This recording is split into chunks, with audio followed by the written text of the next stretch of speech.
Good evening and welcome to 5 News. I'm Teegan. Tonight, a local fashion designer on the rise, an AFL legend embarks on a charitable journey, and in sport, Central's on track for another premiership. But first, a young woman with cerebral palsy has been forced to return to paediatric care as there are no other services able to help her. She says she's not alone as there's a major shortfall in a system which only caters for early childhood intervention. 20-year-old Georgia Horgan, born with the lifelong disease cerebral palsy, has spent most of her childhood in and out of hospital.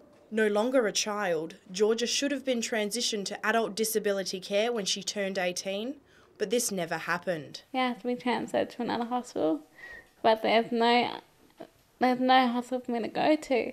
According to paediatric specialist Dr. Ray Russo, the key issue is there are no clinics for cerebral palsy patients in South Australia. He says a clinic alone wouldn't solve the problem. It's also the knowledge base of the people looking after the now young adults with certain disabilities. For her twin sister Tori, the worst thing is there's nothing she can do to help. It's really hard to see her in pain. I mean, she's been on the waiting list for 2 years now and nothing's happened. Today, with more than 90% of children with chronic illness surviving to adulthood, transition to adult services is vital. Kelly Vincent, member of the Dignity for Disability Party, who also suffers from cerebral palsy, says Georgia's not alone in her struggle. We get a lot of correspondence that's really quite sad and desperate and confused and really not knowing where to turn. The Minister for Disability for South Australia, Jennifer Rankin, has refused to comment on the issue, which, if unaddressed, could have major consequences for people with cerebral palsy. The person has the potential of having a lower quality of life if they don't get to the sort of professionals that do the work that we do. So I think that's the risk. Megan Dempsey, Channel 5 News. Retired Hawthorn champion Shane Crawford has laced up the trainers again, but this time it's not for football. He set off on his trek from Adelaide to Melbourne this morning for his That's What I'm Walking About fundraiser. Rundle Mall tickled pink. A cold Father's Day morning start, not enough to dampen the excitement, as hundreds turned out to support Shane Crawford. Oh, he's awesome. That's what I'm walking about. That's what we're talking about. The Brownlow medalist feeling at ease before setting off on his 12-day trek for a very important cause.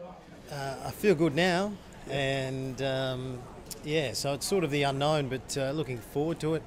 Got great support, and we're raising a lot of money for Breast Cancer Network Australia.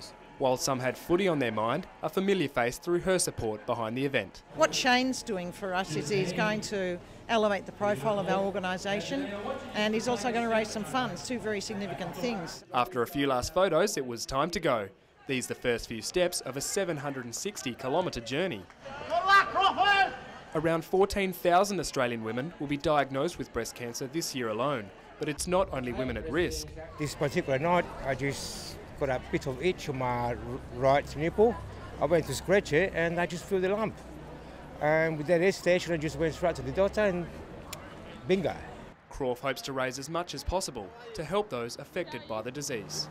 It'd be great to get at least $500,000, so you know that's certainly the aim from here. Shane will cover more than 63 kilometres each day of his journey, which will see him arrive in Melbourne on the 16th of September. Edward Godfrey, Channel 5 News.